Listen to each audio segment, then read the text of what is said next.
Today we're looking at one of the most moved to states over the last 75 years, the Centennial State, Colorado. Things picked up in the late 1960s in Colorado, and really hasn't slowed down much since then. Colorado has only had one single-digit growth census since it became a state in 1876. And that is because Colorado is a great state and has a lot to offer, even if you're not a hippie. But the thing is, like all states, it ain't for everyone. In this video, we're looking at 15 things that might be deal breakers if you're planning on giving Colorado a go. Got it? Get it? Good. Let's take a look. Number 15, altitude adjustment. Yep, most of this state is in the Rockies, and if you've ever heard the phrase the Mile High Club, you can actually do that in Denver without having to get on a plane. You might not be chasing that Rocky Mountain High, but you're going to get it because you're going to be lightheaded. At least the first week or so that you're there. Now, some people acclimate easier than others, but it can be rough. A good portion of the state is over 5,000 feet up. Some of their mountain towns are much higher. The air is thinner than your average latte foam. This means you could find yourself panting like a dog after a short walk, while locals wonder if you're training for a marathon. Altitude sickness can affect even the fittest folks, causing headaches, nausea, and dizziness. Oh, and don't forget that your booze tolerance takes a nosedive. One beer feels like you had 3 in any other state just about. Now, I lived at Fort Carson, Colorado for a while, which is just south of, good distance south of Denver. It's about a 90-minute drive. It's down near Colorado Springs. And I had a really hard time acclimating there. The air was just too thin for me. I was in really good shape at the time, and I was still getting winded on runs for like a mile. I was out of shape. When I was at Fort Ord or Fort Lewis, which are in Washington and California, I could run easily 5 miles and not even really get too tired or breathing too hard. Now, the good news is you will get used to it. Just take it easy. In 2023, a viral story made the rounds about a family from a sea-level state, Florida, who moved to Denver. The dad proudly declared that he could run up those mountains on day 1, only to end up in the hospital after fainting on a hike up a small hill. He split his head open on a rock, I guess, when he collapsed. Lesson learned? The altitude does not care about your fitness level. Number 14, the cost of living. Remember when moving to Colorado was a great way to save on rent? Yeah, that's ancient history. The cost of living here has skyrocketed almost as fast as the property values. In 2024, the average home value in Denver hit a whopping $547,000. That's the average home value, meaning they've got a ton that are going for over $1 million. So if you want to buy a house in Denver, you got to be a doctor, a lawyer, or an OnlyFans model that knows their way around a camera. Renting isn't much better, with an average 1-bedroom apartment costing over $1,950 a month. If you're moving here thinking about living in a cozy mountain cabin, think again. You might end up in a trendy shoebox downtown instead. A local news story in 2023 highlighted the growing rent-by-the-hour phenomenon. And no, that has nothing to do with buying some hourly companionship. People are literally renting desks and chairs in co-working spaces just to avoid housing costs, and then they live in their car. The dream of living affordable in Colorado? That's dead, my friend. Colorado might be beautiful, but it's not cheap. Now, I did talk a lot about Denver, and that's where things are going to cost the most, unless you try and buy something in Aspen or Telluride or something like that. Those ski towns, those are insanely expensive. But the reason I talk about Denver mostly is because that's where most of the people live, and that's where most of the people moving to Colorado will move to. Obviously, if you get towards the eastern side of the state, it's a lot cheaper, but nobody really moves out there.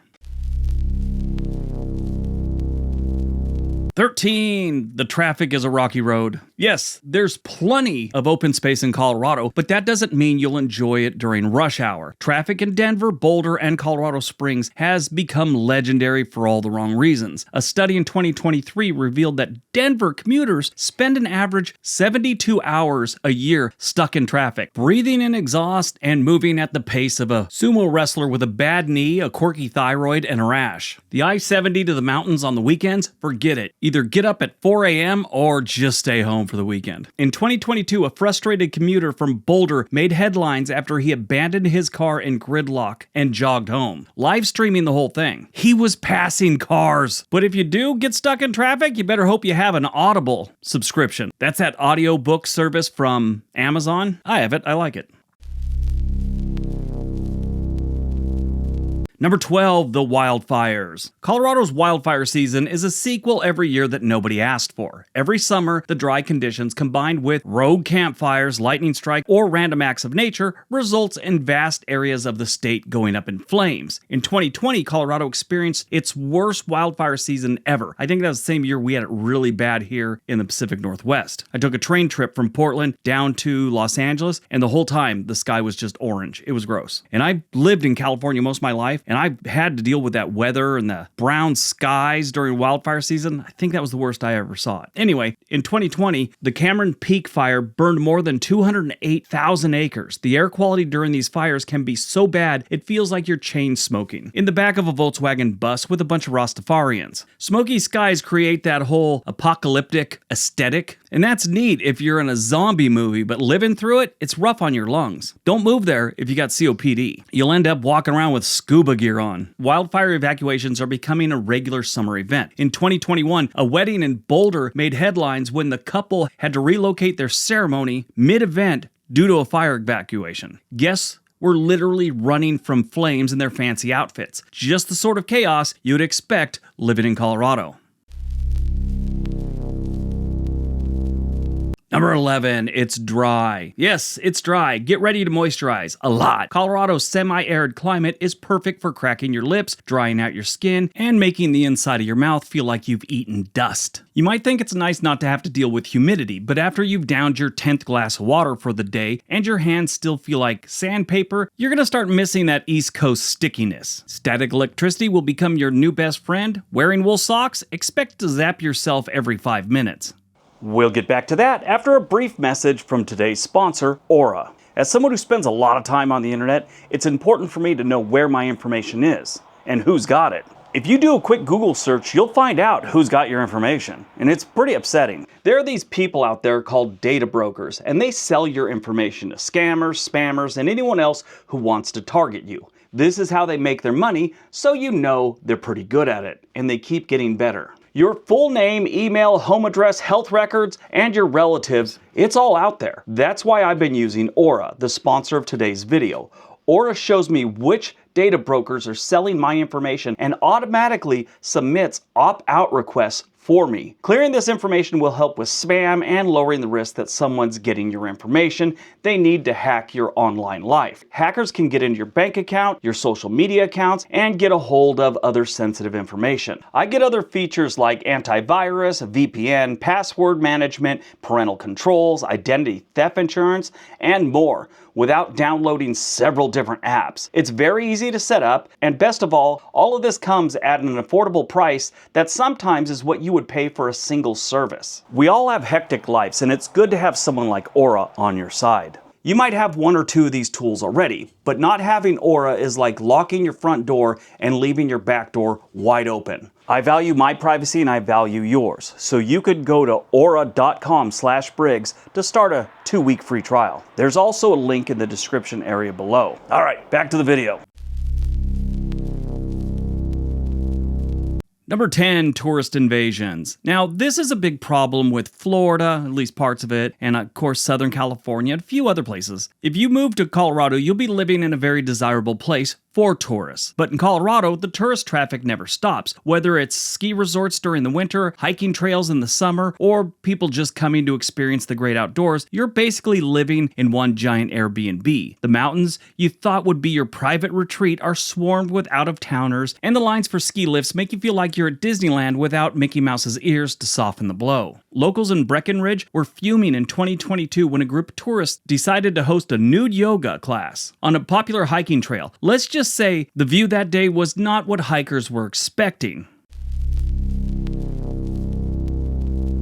Number 9, the snow won't stop. Colorado's winters can be magical for about a week. After that, the never-ending snowstorms start to feel less like a winter wonderland and more like a punishment from weather gods. The Front Range sees an average of 60 inches of snow each year, but head up to the mountains and you're looking at over 300 inches of snow. Shoveling your driveway for the umpteenth time will have you questioning whether you should have moved to Mississippi instead of Colorado. And after that, it's not much better. The snow finally melts And it's mud season. Yes. In March of 2021, a famous snowpocalypse hit the Denver area, dumping over 27 inches in a single storm. People were literally snowed into their homes, unable to open the doors. Neighbors were digging neighbors out of their homes. The good news is they had plenty of time to sit home and watch my videos. Number 8, hail happens. You might think you're safe from natural disasters, once you get past the wildfires, but let me introduce you to hail season. Hailstones the size of golf balls and sometimes baseballs pummel this state on the regular. Normally in late spring and summer. In 2018, a hailstorm caused over $1 billion in damage in Colorado. In that kind of hail, your car is toast. Your roof, prepare to dole out another 10 grand for repairs. One homeowner in 2022 made the news when he came up with the hail shield. This was a weird contraption to protect his car in case hail started happening. It involved a series of pool noodles, a tarp, and bungee cords. His car went through a storm unscathed, while his neighbors, their vehicles were Swiss cheese. Number 7, skiing and snowboarding. Everybody moves to Colorado with visions of shredding the slopes, but skiing and snowboarding here are not only expensive, but also borderline extreme sports. Lift tickets for popular resorts like Aspen or Vail cost about $200 a day. That's right, your bank account will hurt more than your legs after a full day of skiing. And if you're new to skiing, prepare for some brutal falls. Great skiing usually means they're kind of dangerous. In 2022, a viral video made the rounds of a snowboarder on Copper Mountain who wiped out so badly that he created a mini avalanche behind him. Fortunately, he wasn't injured. The lesson about Colorado skiing is it looks great on Instagram, but on Instagram it doesn't tell you how expensive it was or how crowded it was. Number 6, the homeless population. In recent years, Colorado has faced a significant increase in the homeless population, especially in cities like Denver and Colorado Springs. Denver far worse than Colorado Springs. In 2023, Denver had about 7,000 people experiencing homelessness, and the visual presence of an encampment in downtown areas caused tension between residents, businesses, and city officials.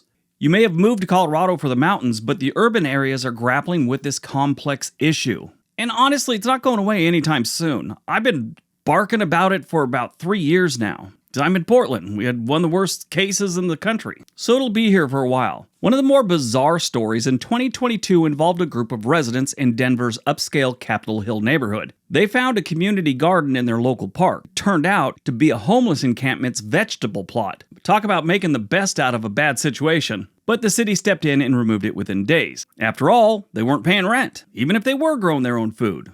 The city's efforts to manage homelessness have gotten mixed reviews. With sweeps of camps drawing both praise and protest, it's a bad situation for the homeless, the residents, and the local officials. So if you're thinking about those charming urban hikes, you might just want to brace yourself for a less scenic view than you were expecting.